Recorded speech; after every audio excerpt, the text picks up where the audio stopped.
dia, bom dia, bom dia. Você está com a sua Bíblia aí? Pega a sua Bíblia aí que está na sua casa. Depois dê uma lida aqui nesses versos que nós vamos ler aqui, ó. Veja bem, aqui no livro de Gênesis, no capítulo 3, verso 7, diz assim, ó: Abriram-se então os olhos de ambos e, percebendo que estavam nus, coseram folhas de figueiras e fizeram cintas para si. Então nós vemos aqui no princípio, né, Adão e Eva ali no momento que eles cometeram a desobediência a Deus, eles cometeram um pecado. O pecado ali foi a desobediência à orientação que Deus havia dado, e naquele momento aqui no verso 7 fala que eles perceberam que eles estavam nus, né? E aí eles coseram, né, para si cintas. Eles pegaram folhas de figueira. E a primeira coisa aqui que nós podemos aprender é que a folha da figueira usada por Adão e Eva representa o início da religião, tá? Então, onde o homem, por causa do seu pecado cometido, ele começa a procurar um meio de cobrir sua culpa diante de Deus. Então, a primeira coisa é que isso faz parte do ser humano. Então, a folha da figueira, ela representa isso, ela representa a religião. O homem, né, naquele momento, ele procurou meios para que ele pudesse cobrir, né, a sua culpa pela sua desobediência a Deus. Então isso está em nós. No versículo 8 diz, ó: Quando ouvir a voz do Senhor Deus, que andava no jardim pela viração do dia, esconderam-se da presença do Senhor Deus, o homem e sua mulher, por entre as aves do jardim. O verso 9 diz, e chamou o Senhor Deus ao homem e lhe perguntou, onde estás? Mesmo após eles fazerem para si aquelas vestimentas de folha de figueira, Adão e Eva ainda se sentiam envergonhados diante de Deus, se sentiam nus, né? Antes deles cometerem aquela desobediência, eles viviam naturalmente numa condição pura, santa diante de Deus, uma consciência pura e santa diante de Deus. Mas mesmo com aquela folha de figueira que eles fizeram tentando cobri-los, mesmo assim eles se sentiam envergonhados, né? De se relacionar com Deus. Deus se relacionava com eles ali todos os dias na viração do dia, mas a partir daquele momento eles sentiram, né, essa consciência, essa vergonha, essa culpa. E aí eles começaram, né, a se esconder, a se afastar da presença do Senhor. No versículo 10, após o Senhor perguntar para eles, onde estás? Onde vocês estão? Né? Perguntou para Adão, onde você está, Adão? No verso 10, Adão respondeu. Ele respondeu, ouvi a tua voz no jardim, e porque estava nu tive medo e me escondi. Então aqui o medo ele surgiu por causa do pecado. Até então o homem se relacionava com Deus normalmente, não tinha medo, pelo contrário, né? Eu creio que ele tinha prazer de estar em comunhão com Deus. Mas aqui é a primeira vez que nós vemos sobre essa palavra medo, né? O medo então ele surgiu por causa do pecado. O pecado em nós, ele nos faz sentir medo de nos relacionar com Deus. É por isso que você pode ver que todos nós nos sentimos muitas vezes receosos de nos aproximar de Deus, de algo, né, que se refira a Deus. Você pode ver que as pessoas, nós temos a tendência de inicialmente rejeitar, né? Então isso está inserido no homem, desde lá de Adão e Eva. Então, esse medo é porque Deus, ele é santo. E naquele momento, Adão, ele sentiu esse medo da presença de Deus, esse receio de estar ali se relacionando com Deus, pelo fato de que a desobediência trouxe para ele, né, a culpa, né, que ele sabia da vontade de Deus, mas a partir do momento que eles fizeram aquilo ali, eles ficaram receosos e eles começaram a sentir medo de se relacionar com Deus. No versículo 11, perguntou-lhe Deus, quem te fez saber que estavas nus? Então Deus foi e perguntou para ele, ô Adão, quem é que te fez saber que você estava nu? E aí Deus continua falando, comeste da árvore que te ordenei que não comesse? Então o Senhor faz para ele duas perguntas. Primeira pergunta, quem é que fez você saber que você estava nu? Porque até então você não sabia disso, você não percebia, né? E outra coisa, aí Deus já sabe, né? Deus já sabia de todas as coisas e perguntou para ele: Adão, fala a verdade para mim, você comeu da árvore que eu te ordenei que não comesse? Vocês comeram? E nesse momento aqui, após eles comerem um fruto que Deus havia dado restrição, né, ocorreu o pecado. O pecado ali foi a desobediência, né? O pecado ele significa quebrar as leis que Deus nos dá. Então Deus havia colocado eles ali naquele jardim, podendo comer de todas as árvores, de todos os frutos, né, das árvores, mas ele colocou uma restrição, né, para que Adão e Eva não comessem da árvore do conhecimento do bem e do mal. E quando eles fizeram isso, né, houve a desobediência, houve essa quebra, né, daquilo que Deus havia estipulado para eles. Até então eles viviam com suas consciências puras diante de Deus. Então era tudo tranquilo o relacionamento deles entre Deus. E no versículo 12 aqui, o homem responde, né, ao Senhor: a mulher que me deste por esposa, ela me deu da árvore e eu comi. E um dos resultados do pecado foi o sentimento de procurar colocar culpa em alguém e não nos responsabilizar pelas nossas escolhas, né? Então vocês podem ver que nós temos essa tendência de que sempre quando algo dá errado, né, muitas das vezes nós temos a tendência de querer colocar a culpa em alguém, querer colocar culpa em alguma situação. Por que isso? Isso faz parte, isso é automático muitas das vezes, né, se formos prestar atenção. Mas isso vem desde lá de Adão e Eva. A primeira coisa, ao invés de Adão responder para Deus: não, Senhor, eu comi o fruto, nós comemos, nós te desobedecemos, fizemos aquilo que o Senhor não queria que fizéssemos, não. A primeira coisa que Adão fez foi arrumar uma desculpa. E a primeira coisa que ele fez, ele colocou a culpa em Deus. Ele falou: olha, a mulher que você me deu. Primeira coisa, ele culpou a Deus. Muitas pessoas culpam a Deus pelas consequências, né, das coisas que acontecem. E depois ele culpou também, né, a mulher, a minha esposa. Ele culpou a Deus: olha, a esposa que você me deu, ela me deu de comer, né, do fruto da árvore. Culpou a Deus, depois ele culpou a sua esposa. E depois o Senhor chegou para a mulher e perguntou à mulher, né? Disse o Senhor à mulher: que é que você fizeste? E a mulher respondeu: a serpente me enganou e eu comi. Então, o homem começou a se desculpar, a mulher também começou a se desculpar e ninguém assumiu a responsabilidade, né? Então, o homem colocou a culpa em Deus, depois na mulher, a mulher colocou a culpa na serpente, que simboliza aqui o diabo, né? E, e isso está em nós. Nos isentar de responsabilidades faz parte de nós seres humanos, né? Muitas das vezes culpamos a Deus, culpamos as pessoas, nossa família, culpamos até mesmo o que muitas pessoas falam: não, isso é culpa do diabo, né? Tudo é o diabo, mas nunca nós assumimos a responsabilidade, falamos: não, eu fiz isso, a responsabilidade é minha. Então, a partir desse momento aí, entrou esse sentimento em nossa vida também, o medo, a culpa, e entrou aqui também o desejo de nos isentar das nossas responsabilidades, né? E continuando aqui, após o Senhor analisar toda a situação, determinar as consequências, né, nós vemos ali que depois disso teve a consequência do pecado, né? O Senhor falou para a mulher: olha, você vai gerar com dores de parto.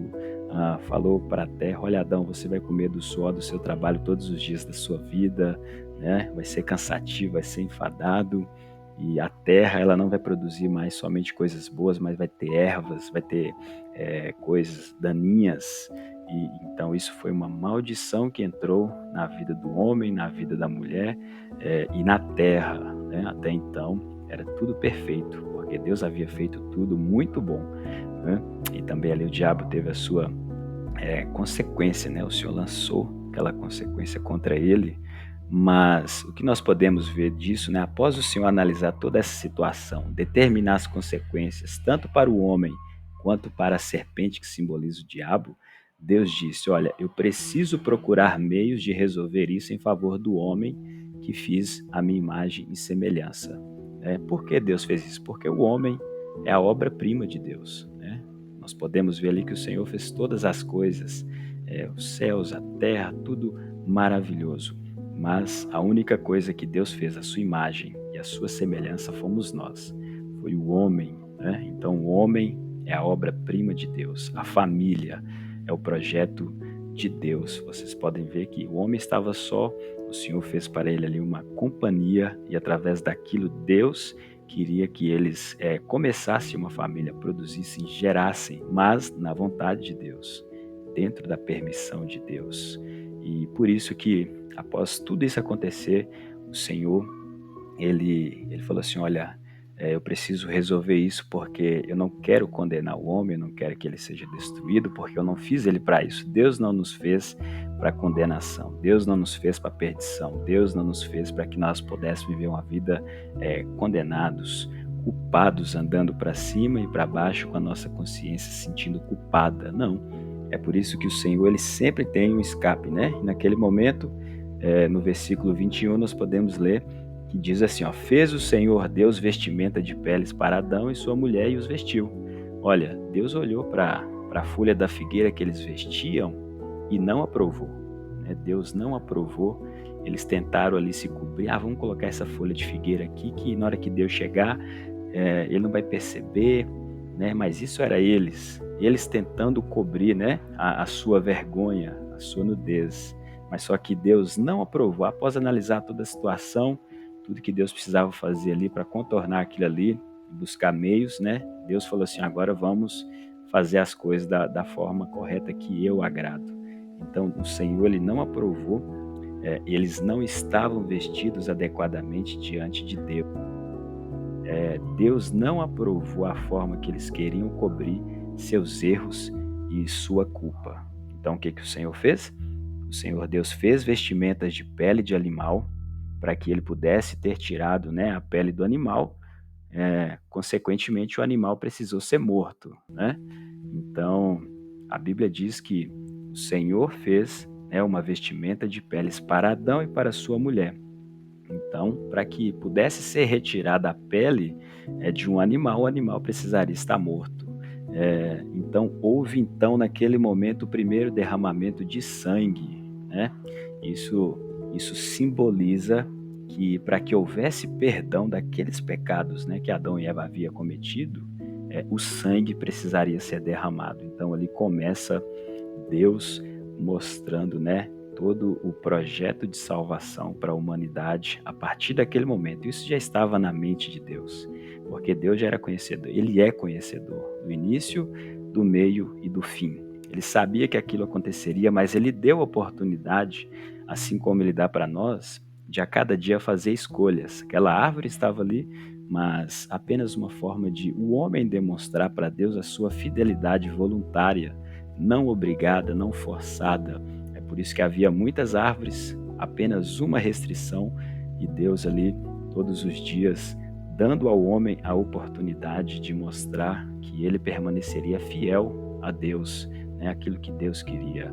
Mas Deus, sabendo de todas as coisas, ele providenciou isso. E ao olhar para aquela folha de figueira, ele falou assim: não, não é dessa forma que o pecado de vocês vão ser justificados diante de mim. Lembra que eu falei que a folha da figueira ela representa a religião, onde nós homens, né, desde lá do início, o homem ele busca uma religião para que ele possa se justificar diante de Deus, né? Mas Deus falou assim: olha, isso aí não vai fazer com que eu e você venhamos ter relacionamento novamente. Isso aí não vai perdoar, né, os seus erros, seus pecados, não. A única forma de que vocês venham ter novamente, né, uma cobertura, e isso falando espiritualmente, tá, diante de mim, é através de sangue. Então, quando Deus faz aquela vestimenta de pele de animal, houve ali um animal precisou ser morto, né? E isso simboliza, né, que para que houvesse perdão daqueles pecados, o sangue precisaria ser derramado. Então, ali Deus começa a mostrar para nós, desde o princípio, que a única forma de nos justificar diante de Deus e ter nossos pecados perdoados é se houver sangue derramado.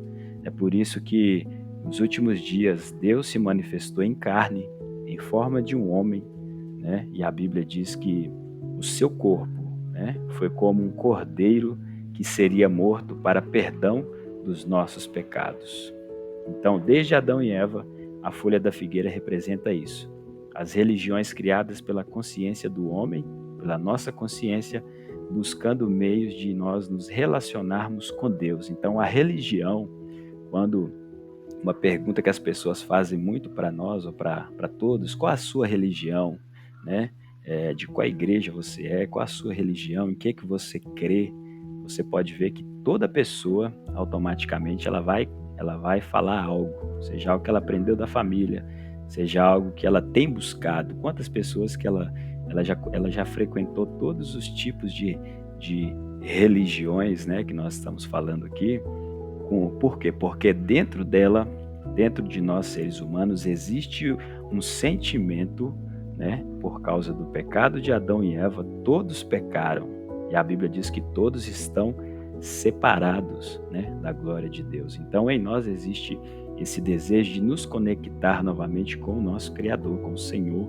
E nós buscamos meios, e aonde o homem ele tem criado ao longo dos tempos, dos anos, das épocas, religiões, coisas para que ele possa se justificar e se sentir justificado, né? O homem buscando meios de se relacionar com Deus, de ter a sua consciência limpa por causa da culpa, né, que há em nós.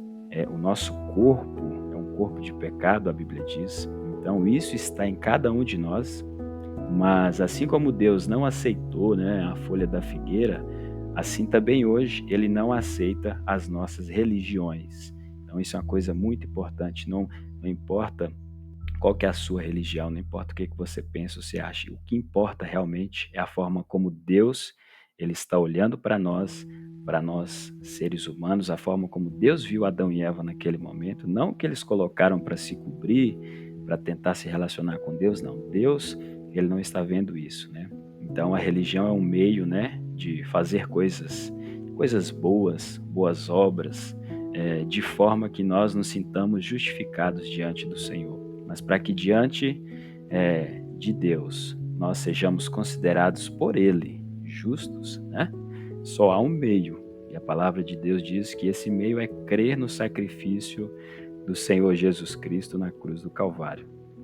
É crer pela fé que Ele derramou seu sangue para nos conceder perdão para os nossos pecados. Então, o sangue, ele representa a vestimenta espiritual. É isso que o sangue, ele representou ali naquele momento, né, no jardim do Éden, quando aquele animal foi morto e foi feita uma vestimenta para Adão e Eva de peles de animais. Ali o Senhor, ele já estava começando a mostrar, né, os passos, os rastros até chegarmos na manifestação de Deus em carne, na pessoa do Senhor Jesus Cristo, e nós podemos ver isso. Então, a única forma, né, de nós estarmos novamente vestidos espiritualmente, não estou falando de vestes físicas, né, igual muitos falam, a única forma de estarmos diante de Deus de uma forma espiritual, coberta, para que possamos nos relacionar e ser aceitos de novo na presença de Deus, é que nós venhamos, né, ser justificados pela fé em Cristo Jesus. É a única forma. Deus não olhe para nós e não nos veja nus, né? Mas que Ele olhe para nós e Ele possa dizer: justificado, perdoado, inocente, absolvido, santos e puros novamente. E isso aqui não tem nada a ver com as minhas ou as suas obras. Isso aqui não tem nada a ver com a sua família, com a sua condição, seja ela intelectual, financeira, profissional. Não, isso aqui tem a ver com a nossa natureza humana, aonde a palavra de Deus diz que em pecado nós fomos formados e em pecado nos concebeu a nossa mãe, né? Ou seja, em Adão e Eva, todo ser humano ele já tem essa essência em seu corpo, em sua carne de pecado. E a única forma é nós crermos nisso. É por isso que lá no livro de João, no capítulo 1, no versículo 35, diz assim, ó: no dia seguinte, João estava outra vez ali, e dois dos seus discípulos, e vendo passar a Jesus, disse: eis aí o Cordeiro de Deus. E os dois discípulos ouviram dizer isto e seguiram ao Senhor Jesus. Então João Batista estava ali, ele era um pregador que pregava acerca, né, do Messias. E quando o Senhor Jesus apareceu naquele dia, João apontou para os seus discípulos e falou: "Olha, vocês estão vendo ali? Aquele que está passando ali, ó, esse é o Cordeiro de Deus. É esse que tira o pecado do mundo."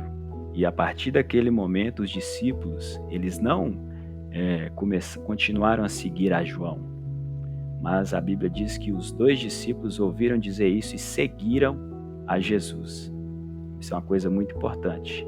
Eles ouviram João falar de Jesus, ouviram João dizer que o Senhor Jesus era o Cordeiro de Deus que tiraria o pecado do mundo, e a partir daquele momento eles, eles deixaram João e foram seguir ao Senhor. Isso aqui é uma coisa muito importante. Nenhum homem pode nos conceder perdão de pecados. Nenhuma religião, nenhuma boa obra pode nos justificar diante de Deus. Somente se crermos em Jesus Cristo e seu sacrifício em nosso favor, aí sim, pela fé nós podemos diante dele ser considerados perdoados. O arrependimento ele significa isso. Eu reconheço que minha natureza é de um pecador desde Adão e Eva. O batismo nas águas, quando você for uma pessoa que tem a consciência, né, de tomar decisões, por isso que criança não precisa ser batizada, porque o batismo ele representa, né, você morrendo para as suas vontades, você morrendo para o mundo, né? O batismo representa você, assim como o Senhor foi sepultado na sepultura, né? E depois ele foi ressuscitado em um corpo glorificado. O batismo, a Bíblia diz que ele é isso, né? Não é apenas uma água que é jogada no seu corpo para tirar a sua sujeira física, mas é é pela fé, né? Você se reconciliando com Deus espiritualmente, né? E tendo o sangue do Senhor sendo aplicado sobre a sua vida pela fé, aonde você novamente, né, vai se reconciliar com Deus e seus pecados são perdoados. Então, por isso que uma criança, ela não precisa ser batizada. A Bíblia, ela nos ensina a levar a criança até a igreja, até o sacerdote e apresentar. Porque uma criança, enquanto ela é criança, ela não tem autonomia, ela não tem consciência de muitas coisas, então a responsabilidade é dos pais. E assim como na Bíblia, nós vemos Maria e José levando o Senhor Jesus Cristo até o templo e apresentando diante do Senhor. Mas lá quando ele tinha seus 30 anos, a Bíblia diz que ele foi até João Batista para ser batizado. Ele não precisava ser batizado, mas ele disse: assim compete cumprir toda a justiça. Então, nos dando o exemplo, né, nos mostrando os passos, como nós também, né, precisamos. Então, lembre-se disso, o batismo, né, é uma decisão que nós vamos tomar. Uma criança não precisa ser batizada, isso não existe, né? Mas quando ela realmente tiver uma consciência, aí sim ela precisa tomar uma decisão em cima deste sacrifício, com entendimento, não por força, não por violência, não porque os pais frequentam a igreja, ou familiar, ou amigo, namorado, não. Cada um de nós precisamos tomar as nossas decisões individualmente diante de Deus e pela fé fazer uma decisão consciente, né? Por isso que a criança não precisa.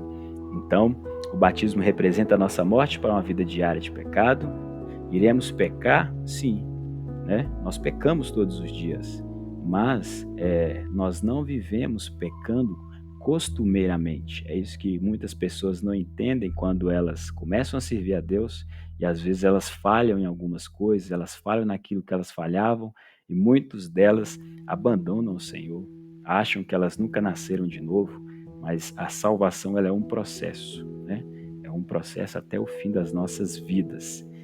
E durante esse processo, erros serão cometidos. Durante esse processo, deslizes serão cometidos, quedas acontecerão, porque nós estamos aprendendo a lidar com uma nova natureza humana, né, e espiritual. Então, por isso que acontece. Mas nós devemos esforçar, né, com a ajuda de Deus, para que nós possamos ser melhor a cada dia, para agradar a Deus, tá bom? E depois vem o batismo com o Espírito Santo, né, que significa Jesus Cristo fazendo morada dentro de você, dentro de nós, né? A Bíblia diz que o nosso corpo ele é o templo e a morada, né, de Deus. Então, Ele vai habitar em nós em espírito. É Ele preenchendo a nossa vida a cada dia para que nós possamos ser guiados, né, em toda a verdade. E nós venhamos ser auxiliados por Ele dentro de nós. O falar em novas línguas, né, é uma evidência de um transbordar de Deus dentro de mim e dentro de você, né? Então isso é uma evidência que acontece quando o Senhor, ele, a partir da sua convivência, o seu relacionamento com Deus, né? E com o tempo vai chegar um momento ali que Deus ele vai se agradar de você e vai habitar dentro de você através do seu Espírito.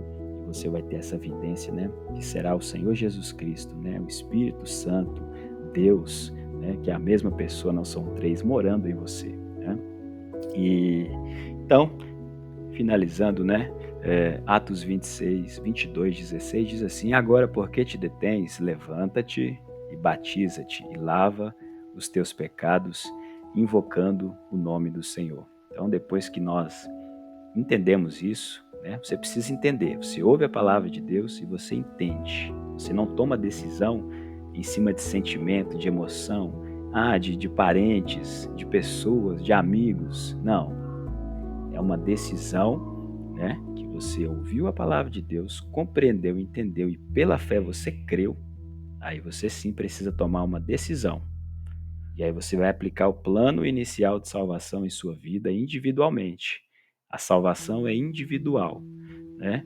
Não interessa quem é sua família, não interessa quem é seu pai, sua mãe, não interessa os cargos que você tem, o conhecimento, não. A salvação, ela é individual. Todos pecaram, todos precisam de salvação. E aí nós vamos começar a viver em novidade de vida. Em Atos 2:37, eles dizem assim, ó: E ouvindo eles istos, compungiram em seu coração e perguntaram a Pedro e aos demais apóstolos: Que faremos, homens e irmãos? Então, ali no livro de Atos, depois, né, no capítulo 2, os discípulos estavam ali, depois que o Senhor Jesus já havia ascendido ao céu, né? E eles ficaram só, haviam recebido o Espírito Santo, né? O Senhor voltou, não deixou ele órfãos, né? Ele disse: ó, não vos deixarei órfãos, voltarei para vós e estarei em vós. Então, quando eles receberam ali naqueles dias o Espírito Santo, o Espírito de Deus, o Espírito do Senhor Jesus Cristo, dentro deles, eles tiveram coragem para sair para fora daquele cenáculo e a partir daquele momento eles começaram a anunciar, né, o Senhor Jesus Cristo com coragem, com ousadia.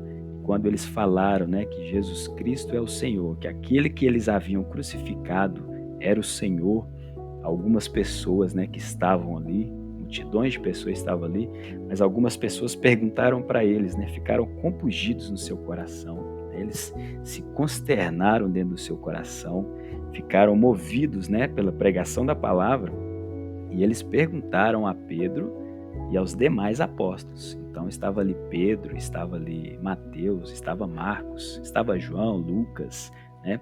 Estavam todos os apóstolos, menos Judas, que havia, né, tirado a sua vida, perdido a sua vida, mas todos estavam ali. E aquelas pessoas perguntaram para Pedro e para os demais apóstolos: o que nós precisamos fazer? O que nós precisamos fazer? Aí os apóstolos do Senhor Jesus, eles concordaram que aqueles que desejaram em seu coração e creram que Jesus Cristo é o Senhor, eles deveriam aplicar em suas vidas, né, o plano de salvação. Olha, o que vocês precisam fazer? Eu vou falar para vocês o que vocês precisam fazer. E no versículo 38 do capítulo 2 de Atos, Pedro, né, ele diz: E disse-lhes Pedro. Mas Pedro, ele falou com a concordância dos outros apóstolos. Então não houve ali discordância, não houve incoerência nisso que Pedro vai falar agora. E Pedro falou: Arrependei-vos e cada um de vós seja batizado no nome de Jesus Cristo para perdão dos pecados e recebereis o dom do Espírito Santo. Então eles concordaram e eles viraram para aquelas pessoas e falaram assim: olha, nós sabemos, porque o Senhor falou conosco, o que vocês deveriam fazer. Então vocês precisam, a partir de hoje, vocês fizeram isso com o Senhor, vocês crucificaram Ele, vocês mandaram matar Ele, vocês trocaram Ele por Barrabás, mas fiquem tranquilos, porque assim como lá em Adão e Eva, Deus não quis destruir Adão e Eva, mas Ele preparou para eles uma oportunidade, né, de salvação. Também, da mesma forma, Deus ele sabia da nossa ignorância, ele sabia que aquelas